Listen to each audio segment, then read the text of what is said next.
तो हम लोग पढ़ेंगे रियल नंबर। ठीक है, क्या पढ़ेंगे हम लोग? Real number. सबसे पहले तो रियल नंबर पढ़ना है। तो रियल नंबर में सबसे पहला थ्योरम जो हम लोग को पढ़ना है वो क्या है? ठीक है, तो fundamental arithmetic theorem of arithmetic है सबसे पहला थ्योरम। ठीक है, रियल नंबर का। तो ये बोलता क्या है? तो इसका डेफिनेशन है कि कि any composite number, any composite number. ठीक है, कंपोजिट नंबर क्या होता है मालूम है ना? जिसके भी दो से ज्यादा फैक्टर है वो सारे कंपोजिट नंबर्स कंसीडर किए जाएंगे। ठीक है ना, जितने जितने भी नंबर्स है जिसके दो से ज्यादा फैक्टर हो, ठीक है, क्योंकि सिर्फ दो फैक्टर होता है तो वो तो प्राइम नंबर होता है। ठीक है, तो any number which have more than two factors, that is composite number. So any इसका डेफिनेशन लिख रहा हूँ, any composite number.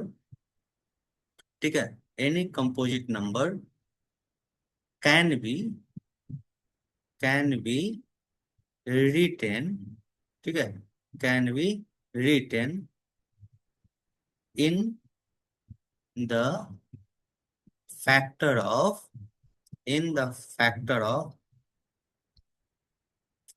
of prime numbers, prime numbers।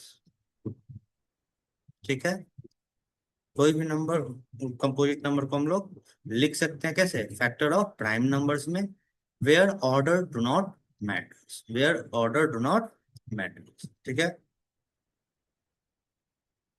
Clear है ना? तो ये जरूरी नहीं है कि सेम जिस ऑर्डर में प्राइम नंबर है उसी ऑर्डर में लिखा जाए। क्लियर है? तो जैसे कोई भी नंबर है, मान लीजिए 210, तो इसको अगर लिखना है तो मैं कैसे लिखूंगा? 2 इंटू 3 इंटू 5 इंटू 7। तो देखिए, तो चारों ही प्राइम नंबर है ना? और इसको लिख दिए हम लोग। इसको ऐसे भी लिख सकते हैं कि पहले 7 into 3 into 5 into 2। Order matter नहीं करता है, सबसे पहला चीज इसमें ये ध्यान रखना है कि ऑर्डर डू नॉट मैटर।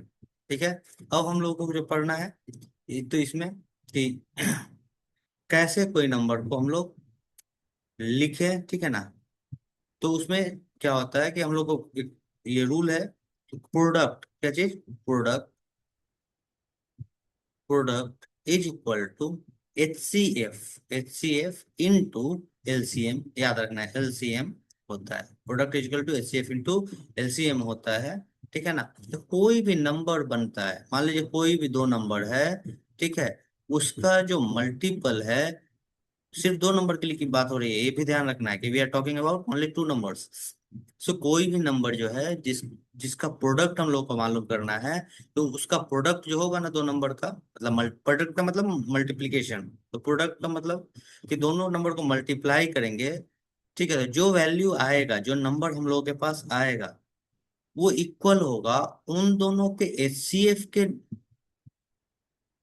और दोनों के एलसीएम को अगर मल्टीप्लाई करें तो। फॉर एग्जाम्पल, मान लेते हैं कोई भी छोटा सा नंबर, मैं ऐसा ले रहा हूं कि 8 और 6। ठीक है, 8, 6, ताकि आसान हो एचसीएफ और एलसीएम दोनों निकालने में। तो इसका प्रोडक्ट कितना आएगा? 48।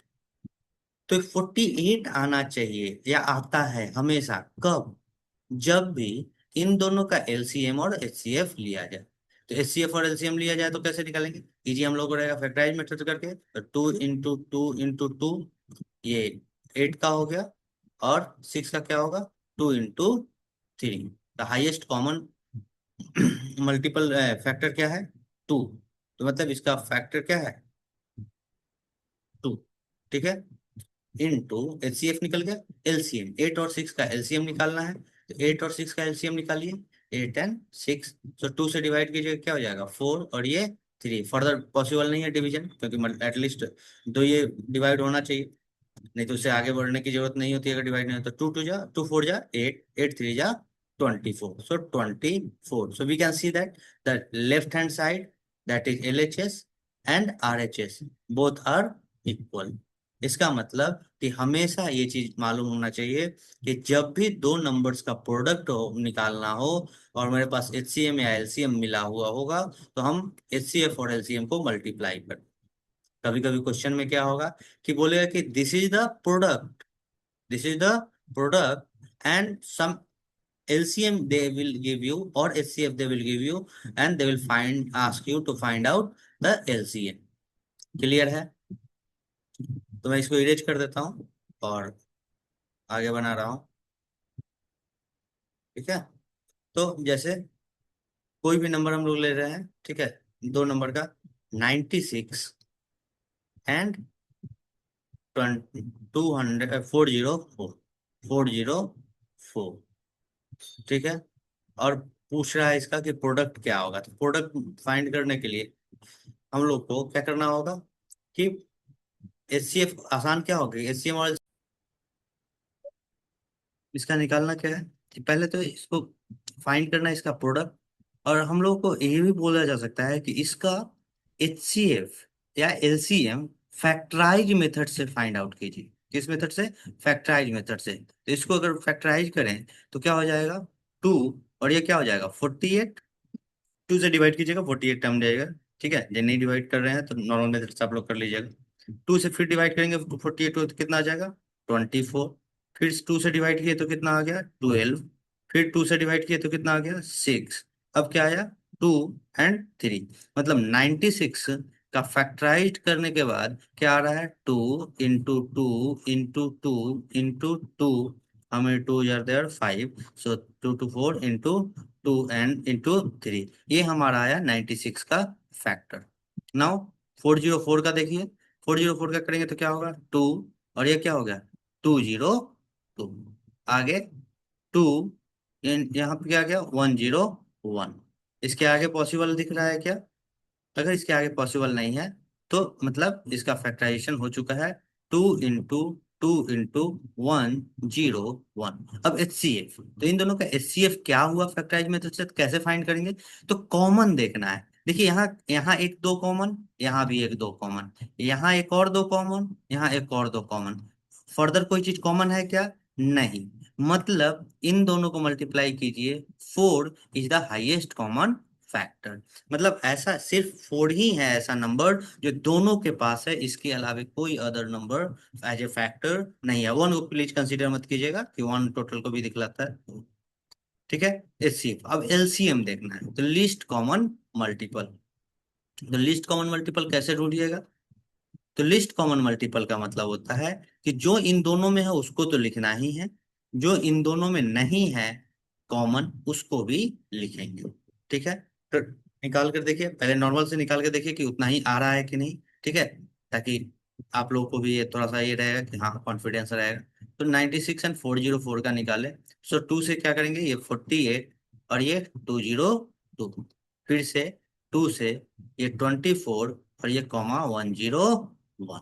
इसका मतलब कि 24 2 या 48 2 या 96 इंटू 101 आ रहा। ठीक है, अब यहाँ देखिए 1 2, तो 1 2 कॉमन तो हो ही गया, 2 × 2। और कौन कौन सा कॉमन नहीं है, 1 2 3, तो इसको भी लिखिए 2 × 2 × 2। और क्या कॉमन नहीं है, × 3। और क्या कॉमन यहाँ नहीं है 101।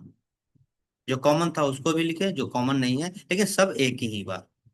बी केयरफुल, जितने कॉमन मिलेंगे एक ही बार, ऐसा नहीं कि दोनों में है तो दोनों को लिख देंगे। 2 2 जा 4, 4 2 जा 8, 8 2 जा 16, 16 2 जा 32, 32 3 जा 96 इंटू 101। ये भी एलसीएम भी आ गया इसका सेम। इसका एलसीएम और इसका एलसीएम सेम आया कि नहीं? मतलब एचसीएफ इतना आया और एलसीएम कितना आया? एलसीएम मल्टीप्लाई करने आएगा आपको, तो मल्टीप्लाई करेंगे तो क्या होगा 96 1 जा 96 का 6, और 0 से मल्टीप्लाई किए तो 0 + 9 9।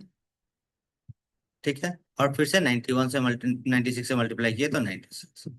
सो 96 96 हम लोग का वैल्यू आया एलसी, और ये एच सी। क्लियर है? क्लियर है कि डाउट है? तो product is equal to H C F into L C. Product is equal to क्या होगा, H C F into L C. तो लिख सकते हैं product is equal to H C F into L C. I think no, there should be no doubt. और इस दोनों को मल्टीप्लिकेशन में लिख देंगे, बस बात खत्म। क्लियर है? तो आगे चलते हैं और आगे देखते हैं, एक आध क्वेश्चन और प्रैक्टिस करेंगे। हमेशा ध्यान रखिएगा कि हम लोग जो भी पढ़ेंगे सिर्फ 2 डिजिट के लिए पढ़ेंगे, ठीक है। सो कभी कभी क्या पूछा जाएगा कि एक्सप्लेन, क्वेश्चन के अकॉर्डिंग बता रहा हूँ, ठीक है ना। Explain 7 into 11 into 13 is a composite number, is a composite number। तो इसको कंपोजिट नंबर प्रूव करने के लिए हम क्या करेंगे? तो कंपोजिट नंबर का मतलब क्या होता है कि any number that should have more than 2 factors, ठीक है। तो सबसे पहला काम हम क्या करेंगे कि इन सबों को में को इस तरह से लिखना है कि कंपोजिट नंबर बन जाए। अभी प्लस के साइन से, प्लस के साइन से हटाना पड़ेगा। सबसे पहले तो 7 into 11, और ये 13 यहाँ भी है और प्लस यहाँ भी है, तो 13 कॉमन ले लेते हैं। अगर 13 कॉमन ले लेते हैं तो क्या होगा? 7 into 11, 7 into 11 कितना हो गया? 77, और +1, तो ये क्या आया? 13 into 78। देख सकते हैं कि हम लोग यहाँ के 1 तो एक फैक्टर होगा ही, और ये 2 फैक्टर, मतलब 2 से ज्यादा तो है ही। 78 के और भी मल्टीपल फैक्टर्स होंगे, बट ये 2 से ज्यादा तो फैक्टर्स हैं ही। सो हम लोग लिख सकते हैं because there is more than 2 factors, because there is more than 2 factors, so it is a composite number, composite number. Clear है? डाउट नहीं होना चाहिए मेरे हिसाब से। ये पूछेगा, ज्यादा चांस है कि क्वेश्चन एग्जाम में आ जाए, मोस्ट प्रोबेबली यूटी एग्जाम में ही आ जाए, ठीक है। हमेशा ध्यान रखिएगा इन चीजों को, ठीक है। नाउ अब क्या है कि एक थ्योरम है, ठीक है, उस थ्योरम को प्रूव करेंगे, ठीक है। तो इस पहले इसको इरेज कर देते हैं। चलिए, एक थ्योरम है, वो थ्योरम क्या बोलता है उसको पढ़ेंगे हम लोग, ठीक है। थ्योरम 2 है, 1.2, ठीक है। तो थ्योरम क्या बोलता है कि कोई भी नंबर, ठीक है ना, कोई भी प्राइम नंबर को अगर ए स्क्वायर डिवाइड करे, ए स्क्वायर मतलब किसी भी नंबर का स्क्वायर डिवाइड करे, ठीक है, और तो वो नंबर ना उस नंबर से भी डिवाइड होगा। मतलब पी को अगर ए स्क्वायर डिवाइड कर रहा है तो पी को ए भी डिवाइड करेगा, पी को ए भी डिवाइड करेगा। तो ध्यान रखना है इन चीजों को कि क्या बोल रहा है थ्योरम कि if any number is divided by A square, और एनी प्राइम नंबर, ठीक है ना, number if any prime number, sorry, any prime number dividing A square, ठीक है ना, then that prime number will also divide A, ठीक है। लिख लीजिएगा, ठीक है ना, कि अगर कोई नंबर को P, that is prime number, मैं शायद उल्टा बोल रहा था थोड़ी देर पहले, ध्यान में कुछ और चल रहा। प्राइम नंबर अगर ए स्क्वायर को डिवाइड करे, तो यही प्राइम नंबर, मतलब ये अगर प्राइम नंबर पी मान लेता हूं, अगर ए स्क्वायर को पी कंप्लीट डिवाइड कर दे, कंप्लीट डिवाइड कर दे का मतलब कि 0, इसका मतलब कि ये ए को भी कंप्लीट डिवाइड करेगा और 0 आएगा। ये प्रूफ करना है, क्या करना है? प्रूफ करना है। तो कैसे प्रूफ करेंगे? तो याद कर लीजिएगा, मुझे मालूम है कि most of you will face difficult, because ये थियोरेटिकली ही ज्यादा प्रूफ है, दिखता है थियोरेटिकल प्रूफ जैसा दिखता है ज्यादा, ठीक है ना। इसलिए हल्का सा मैथमेटिकल तो है ही, बट दिखता थियोरेटिकल टाइप का है। So don't put much mind on this right now, just go through that, okay. If you can memorize, memorize it. So अगर हम मान लेते हैं कि कोई भी नंबर है, मुझे क्या मानना है कि कोई ए स्क्वायर है, तो सबसे पहले मान तो लूं कि ए क्या है। तो अगर मान लीजिए कि ए कोई कंपोजिट नंबर है, ठीक है, तो उसको हम लोग क्या लिख सकते हैं? प्राइम नंबर्स के फैक्टर्स के फॉर्म में तो लिख ही सकते हैं। अभी अभी पढ़े भी है कि कोई भी composite number, any composite number can be written in the factor of prime numbers. तो प्राइम नंबर्स के फॉर्म में लिख सकते हैं, तो P1 P2 dot dot dot, ठीक है ना, या P1 P2 P dot dot dot, जहां तक हो नंबर्स वहां तक ये लिखा जा सकता है, ठीक है। तो ये इसके प्राइम फैक्टर्स है, P1 P2 P3 क्या है, प्राइम फैक्टर्स, ठीक है। तो मैं लिख दे रहा हूँ यहाँ पे ब्रैकेट में कि P1 ऐसे करके सब क्या है, as prime number, different prime या प्राइम नंबर, ठीक है। डिफरेंट नहीं मतलब सेम भी हो सकते हैं, ठीक है। एज प्राइम नंबर, ठीक है, प्राइम नंबर। क्लियर है इतना तक? अगर ये प्राइम नंबर है तो मुझे बोला क्या है क्वेश्चन, क्वेश्चन बोला है कि A square is divisible by P, A square को पी डिवाइड कर रहा है। इसका मतलब मुझे ए स्क्वायर पहले फाइंड तो करना पड़ेगा। ए तो मुझे मालूम चल गया, क्या मालूम चला कि अगर हम लोग एक की कोई नंबर है ए जिसका प्राइम फैक्टर्स है P1 P2 P3 dot dot dot, जहां तक जाएगा वहां तक Pn तक मैं लिख सकता हूँ, ठीक है। तो ए स्क्वायर क्या हो जाएगा, तो A square is equal to A into A होगा। तो ए इंटू ए का मतलब क्या कि P into P1 into P2 ऐसे डॉट डॉट डॉट, और फिर मल्टीप्लाई, ये इस ए को लिख दिए। अब इस ए को लिखेंगे यहाँ पे ब्रैकेट में, तो फिर क्या होगा, P into P1 into P2 dot dot dot ऐसे।